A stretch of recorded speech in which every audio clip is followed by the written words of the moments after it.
ప్రభుత్వ కొలువు మధ్యతరగతి నిరుద్యోగ కుటుంబాలకు అదొక కొండంత భరోసా. తమ కుటుంబం ఆర్థికంగా స్థిరపడుతుందని, తరాల జీవితాలు మారుతాయని ఎంతోమంది యువతీ యువకులు పగలనక రాత్రనక కష్టపడి చదువుతూ ఉంటారు. నోటిఫికేషన్ల కోసం ఎదురు చూస్తూ ఉంటారు.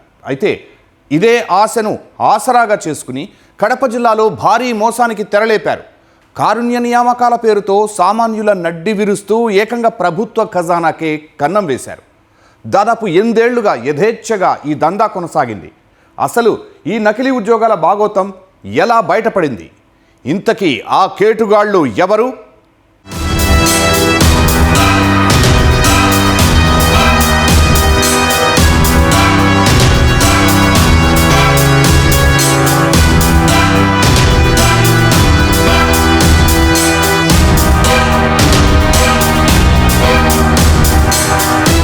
ప్రభుత్వ కొలువంటే అందరికీ కొండంత భరోసా.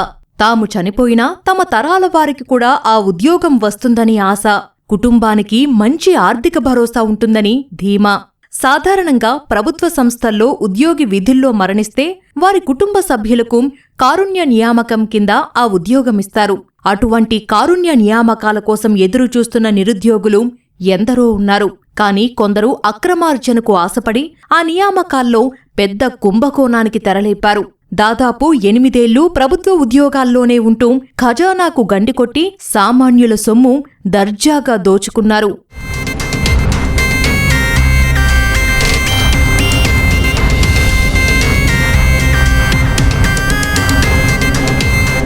కడప జిల్లాలో భారీ ఉద్యోగ కుంభకోణం వెలుగు చూసింది. కారుణ్య నియామకాల పేరుతో ప్రభుత్వ అధికారుల సంతకాలను ఫోర్జరీ చేసి ఉద్యోగాలు ఇచ్చారు. జిల్లా పరిషత్ కార్యాలయంలో junior assistant Mastan Vali, senior assistant Srinivas రెడ్డిలు ఈ అక్రమాలకు పాల్పడ్డారు. కారుణ్య నియామకాల పేరుతో ఉద్యోగాలు ఇప్పిస్తామంటూ ఒక్కొక్కరి నుంచి 10 లక్షల నుంచి 15 లక్షల రూపాయలు వసూలు చేశారు. ఇలా సుమారు 25 మంది నుంచి 2 కోట్ల వరకు కాజేశారు.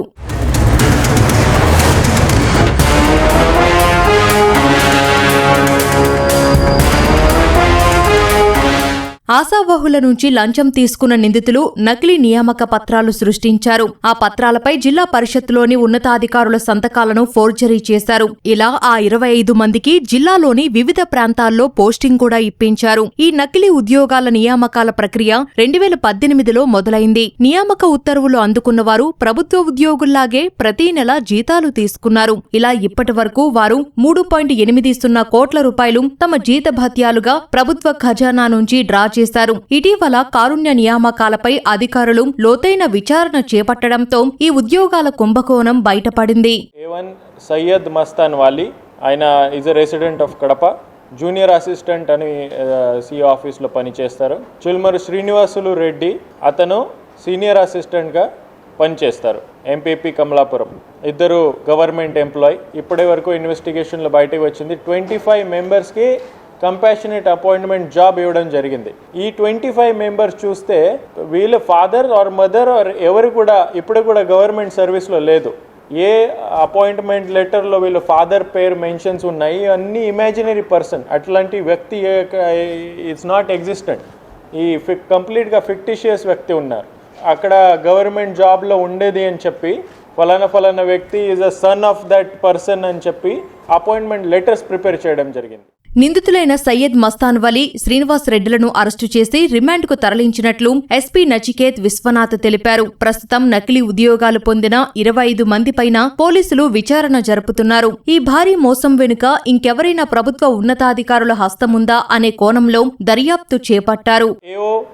డిప్యూటీ సిఇఓ అందరికి తప్పు సిగ్నేచర్, ఫోర్స్ సిగ్నేచర్ పెట్టడం జరిగింది.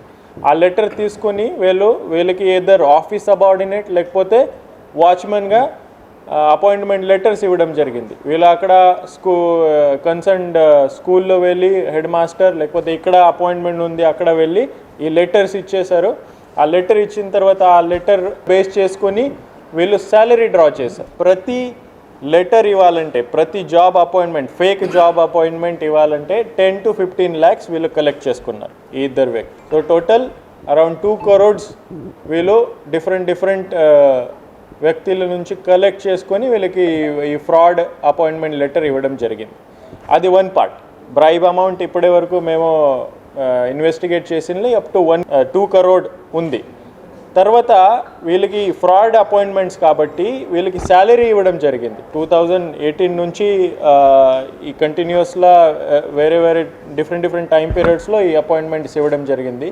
So total burden on public money, ఎందుకంటే they are not government employee, regular employee లేదు, ఫ్రాడ్ అపాయింట్మెంట్స్ ఉన్నాయి కాబట్టి. కానీ వీళ్ళకి శాలరీ డ్రా చేశారు. So around 3.8 crores unlawful loss అయింది గవర్నమెంట్ ఎక్స్చేకర్కి. So it one of the big systematic fraud. As part of this investigation ఇద్దరిని అరెస్ట్ చేసి ఈరోజు రిమాండ్ పెట్టడం జరుగుతుంది. నిందితులు ప్రభుత్వ ఖజానాకు గండి కొట్టడమే కాకుండా నిరుద్యోగుల ఆశలపై నీళ్లు జల్లారు. ఉద్యోగ నియామకాల్లో అక్రమాలకు పాల్పడి ప్రభుత్వ అధికారులపై ఉండే నమ్మకాన్ని సన్నగిల్లేలా చేశారు. ఇటువంటి అక్రమాలకు పాల్పడితే ఎంతటి వారికైనా చట్టపరంగా కఠిన శిక్ష తప్పదని పోలీసులు హెచ్చరిస్తున్నారు. ఉద్యోగం కోసం అడ్డదారులు తొక్కిన వారు సైతం శిక్షార్హులే అని తేల్చి చెప్పారు.